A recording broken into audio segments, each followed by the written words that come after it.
Check, check, check. Check, check, check. It's only right that you should play the way you feel it. But listen carefully to the sound of your loneliness, like a heartbeat drives you mad. And the stillness of memories, what you had and what you lost. And what you had and what you lost. Oh, thunder only happens when it's raining. Players only love you when they're playing. Say when they will come and they will go. When the rain washes you clean, you know. You know.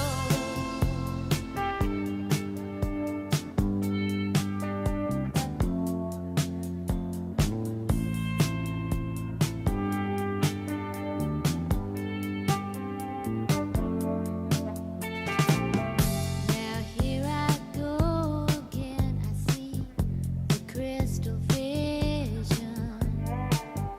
I keep my visions to myself. It's only me.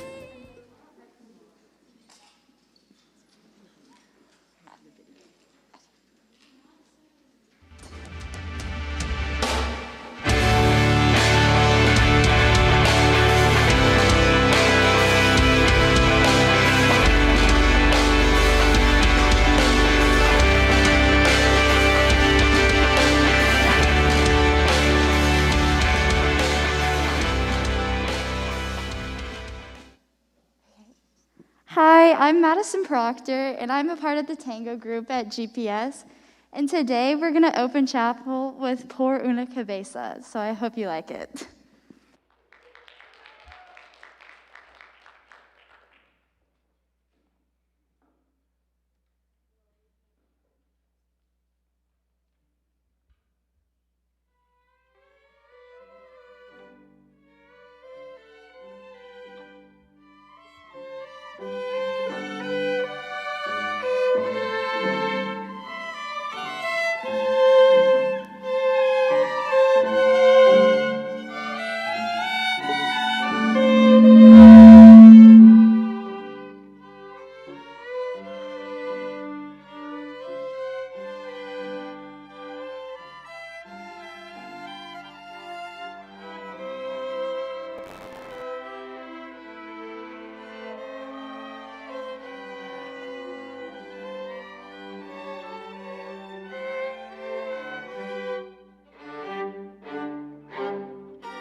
Thank you, ladies, very much. Okay, I have some news to share with you all. Are you excited?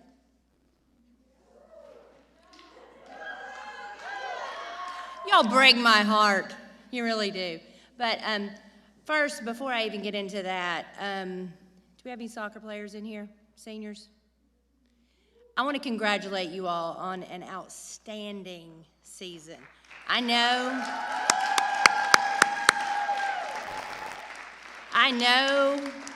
that is not the position that you wish that you ended in, but you had an incredible season, and to the underclassmen, you as well. Job well done.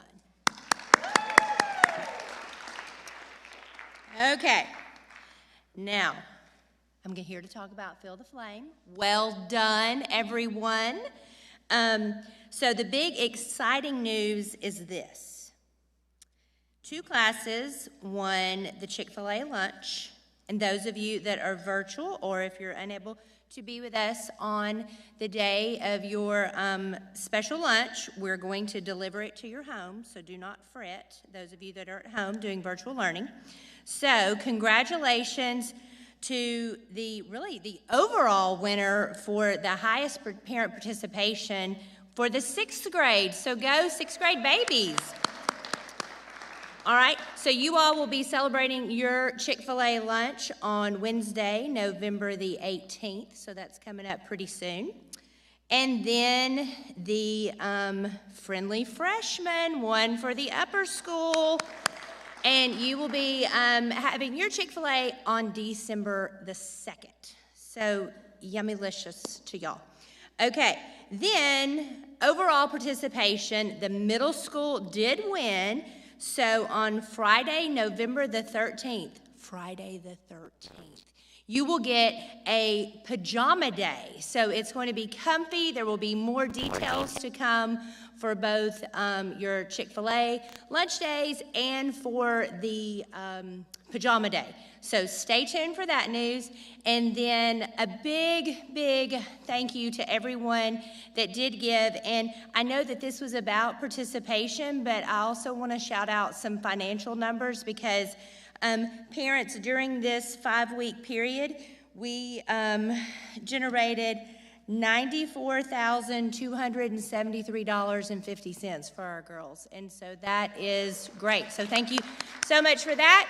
If you haven't given yet, there's still time to give, and we welcome that. All gifts are welcome until June 30th, 2021. Thank you.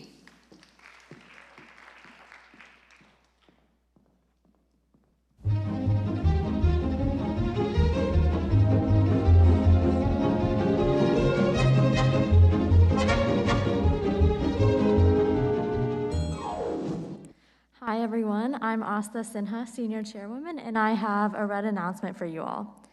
4 colleges will be visiting GPS virtually this Wednesday. Please don't miss out on these wonderful opportunities to chat with admissions reps and learn more about these college options. Juniors and seniors, remember you must register and score in order to get the Zoom link needed for the meetings.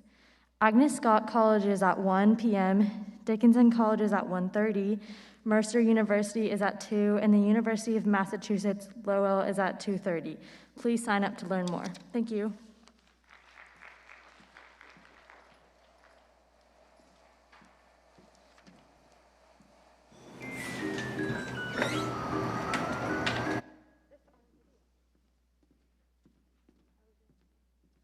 Good afternoon. I have one additional announcement. Just want to give you all a Bruiser Bowl update real quick. Freshmen, 21% of you participated in Halloween last week. I think there was more, but you probably just didn't talk to your Stuco reps.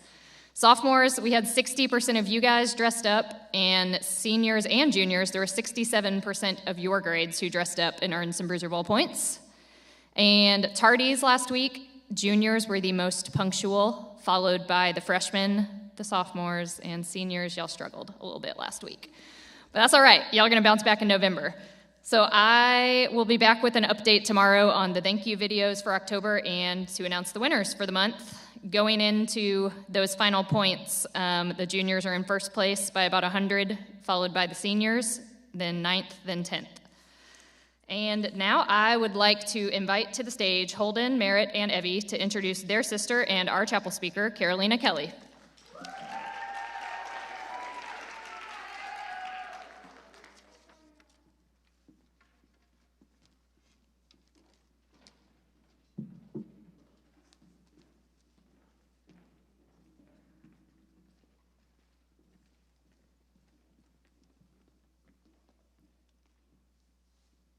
Hey guys, I'm Merritt, Carolina's younger sister, and I'm so lucky to be introducing Carolina today, along with our stepbrother Holden and little sister Evie. First off, I think it's important to point out that Carolina and I haven't always been friends. In fact, we hated each other up until maybe middle school, and sometimes we still do. Her hatred for me started the day I was born. The day I got home from the hospital, my dad was holding me on the couch while Carolina was running around the house. All of a sudden, Carolina runs over to my dad and decides to punch me in the head with an evil face of jealousy. And this was just the beginning. I could go on with stories of Carolina and I fighting, but I want to talk more about how much she means to me. Despite our differences, music is just one thing that brings us together. Whether it's drives on the back of Lookout, listening to Fleetwood Mac or the Beatles, drives to Sonic, spontaneous adventures to go look at cows, sitting on my roof and looking at the stars, or just sitting in our rooms ranting to each other about our days, she has always been there for me. I'm going to miss you so much next year, but I know you will thrive wherever life takes you. You're the most adventurous, caring, and fearless person I know, and I look up to you in so many different ways, whether you know it or not, and I can't wait to hear what you have to say. Hey y'all, I'm Holden Phoebus, one of Carolina's 3 stepbrothers, and when our families first combined, we did not get along. But Carolina and I did have a common bond, as bullying our younger sister Merritt. And a large part of our childhood was dedicated to that. Carolyn and I also did have our conflicts. When I was 11 years old and a solid 4 foot 5 inches, and Carolyn was 12 and about twice my height, our older brothers challenged us to a wrestling match. And if you ask me, I won that. But you may get a different response if you ask Carolina or any of our brothers. Fortunately, over the years, we have grown closer as siblings. We've bonded through many things, such as introducing her to countless new musical artists, excruciating hiking trips that our parents drag us on, and rafting trips down the Hiwassee, and many more family adventures. All in all, it's going to be an absolute shame when you leave us next year and you're going to crush it in college. I definitely look up to you as an older sister, and I can't wait to hear what you have to say. I can just step in this. Now introducing Carolina Kelley.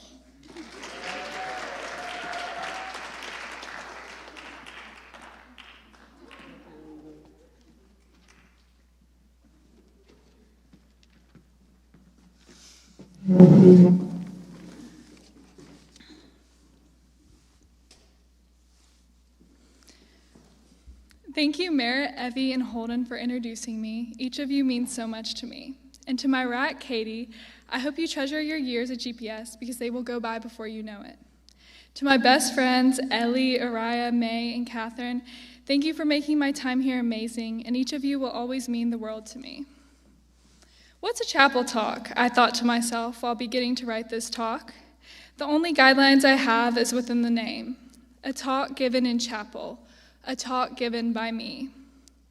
I've been thinking about what I could write about since the beginning of my GPS career. 6th grade, Carolina thought about this with no tribulations, as I assumed something life-changing and incredible would happen to me before my long-awaited senior year. 9th grade, Carolina worried a little more about this, but high school had just started. Something has to happen soon, right? 11th grade, Carolina realized that this incredible event may not happen at all. And now I realize that I don't need just one moment of enlightenment or discovery to create my chapel talk on. I need to focus on the importance of my time here and a constant in my ever-changing interests and desires. Instead of sitting and waiting for words to appear on the page, I needed to understand that everything I have to write this is already within me. The hard part is digging it out. So I'm going to talk about myself through using something that comes a little more easily to me: music. I define my life through songs. I see my life as one big playlist, each song representing a key point in my life or core memory. I've always held on to music for so long, listening to the same songs repeatedly over years because of the nostalgia I felt while hearing them. An important memory that is significant while thinking about this concept occurred on Christmas morning a couple years ago. My grandmother and I venture up to her old creaky attic. She kneels, her head buried in a deteriorated cardboard box full of worn-out records, uncovering a plethora of music from her past. I had no idea she'd been keeping them all these years, saving them for this very moment. I distinctly remember Nona saying one thing before leaving me to choose from the many albums laid out before me. She reminded me that music is like a time capsule, and each song holds so much more than purely notes and chords.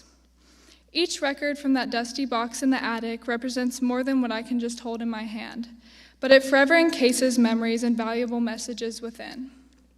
My friends and the time spent with them also help me understand how I correlate music to our memories. My friend May made each of us CDs to play in our car, all songs that represent the dynamics of our friend group. From Island in the Sun by Weezer to We Can't Stop by Miley Cyrus, this playlist holds such a special place in all of our hearts. Before I talk about the significance of certain songs to me now, I have to start with the first artist that ever connected to me. You could probably guess, as many would say she's the most basic of them all, but Taylor Swift, no matter my many fluctuations in music taste, has always been a constant in my love. This first began when my dad bought me one of her CDs when I was in the 1st grade. He played her debut album in the parking lot to the grocery store while waiting for my mom. This is the first time I ever heard music I actually connected to, and I yearned to learn more. I'm not exactly sure what it was about her music that compelled me. I mean, 7-year-old me had not experienced this dramatic teenage heartbreak she was singing in these songs, and I probably didn't understand most of what she was singing about, but I always loved it, and it will always hold a special place in my heart. Now I'm going to talk about 2 of my favorite songs. The verses of them have always resonated with me strongly.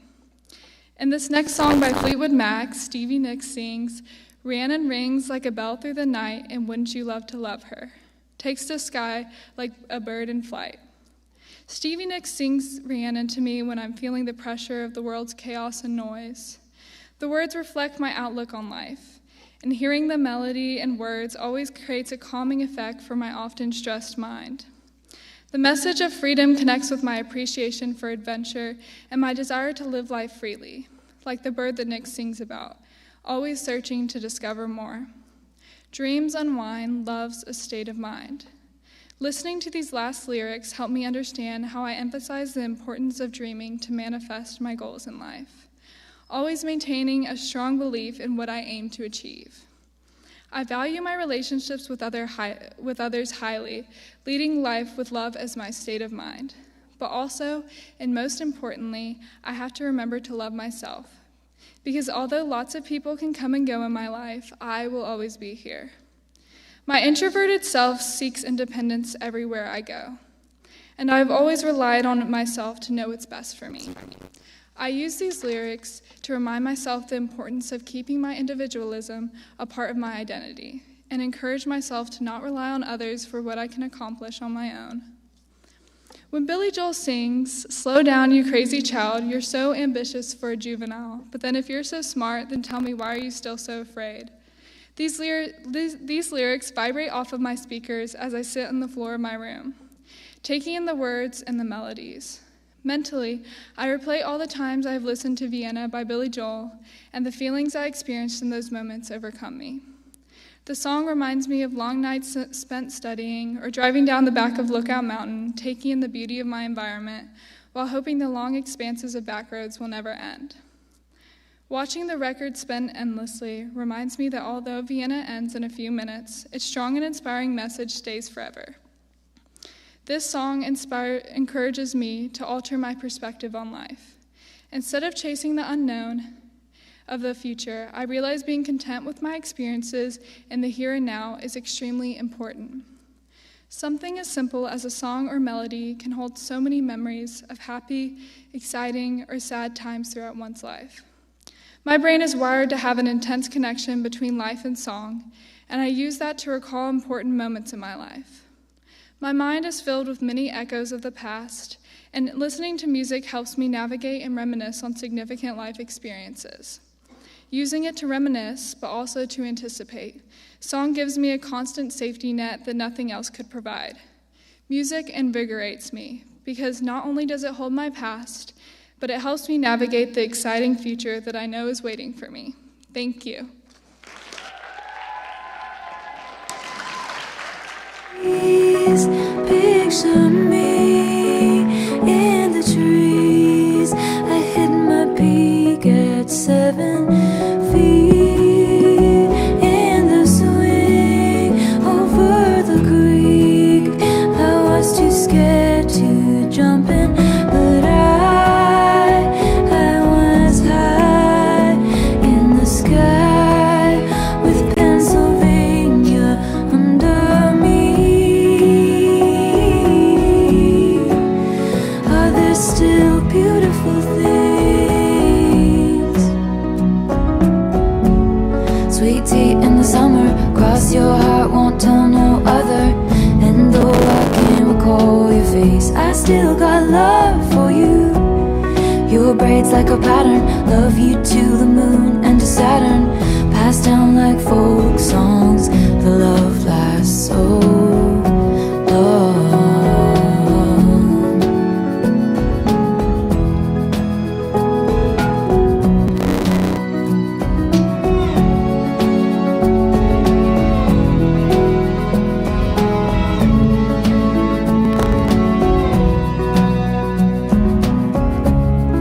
And I've been meaning to tell you, I think your house is haunted. Your dad is always mad, and that must be